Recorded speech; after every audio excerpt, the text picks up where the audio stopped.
நமஸ்காரம். நான் இன்றைக்கி மெந்திய கீரையை வச்சு ஒரு ரைஸ் பண்ணி காமிக்க போகிறேன். அது அர்ஜென்ட்டுக்கு இது நீங்கள் பண்ணுறதுக்கு ஈஸியாக இருக்கும்.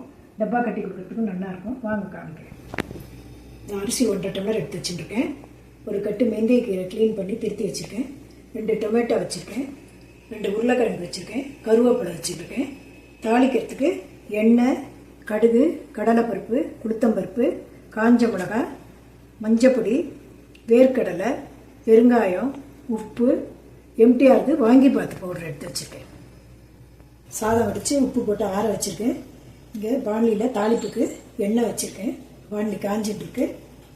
ஒன்றா போடலாம். இதில் 2 மிளகாய் போடுறேன்.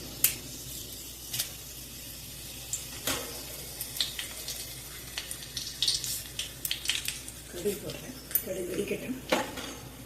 கடலைப்பருப்பு போடுறேன். கொஞ்சம் அது சிகப்பாகட்டும்.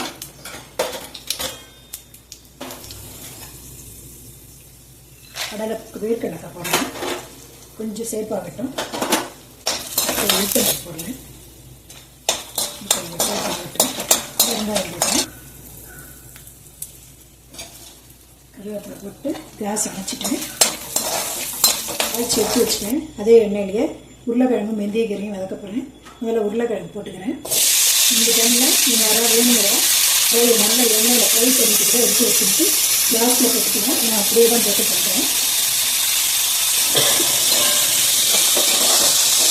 உருளைக்கிழங்கு 2 நிமிஷம் பறிக்கிட்ட எண்ணெயில் இது கீரை போடுறேன்.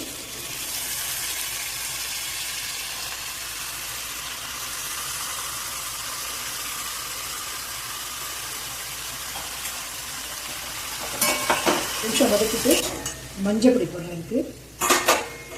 இதுக்கு தேவையான அளவு கரமதுக்கு பல்லியாக்கு மட்டும் உப்பு போட்டுக்கிறேன். டொமேட்டோ போட்டுறேன். இது கொஞ்சம் நல்லா வேகட்டும். அப்புறம் பொடி போடலாம். இதே உருளைக்கிழங்கு தக்காளி எல்லாம் நல்லா சுருளாக வதங்கிட்டு இப்போ இந்த வாங்கி பாக் பவுடர் எம்டிஆருக்கு வாங்கி பாக் பவுடர் போடுறேன்.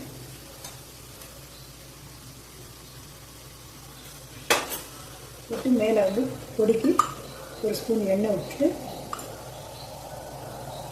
நல்லா ஒரு 5 நிமிஷம் வதக்கிட்டு ஆஃப் பண்ணி சாப்பிட்டு மேலே போடலாம்.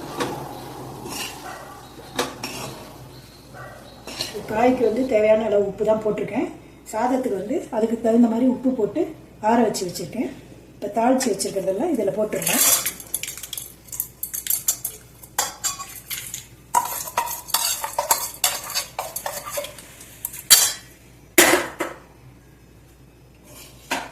கீரையும் இதில் போட்டுறேன்.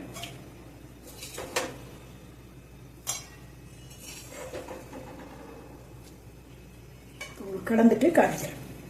மெந்திய கீரை பார்த்து எல்லாம் போட்டு கலந்து ரெடி ஆகிட்டு இப்படி தான் இருக்கும். பார்த்து நீங்களும் பண்ணி பாருங்கள். அடுத்த வீடியோவில் சந்திக்கலாம். நன்றி.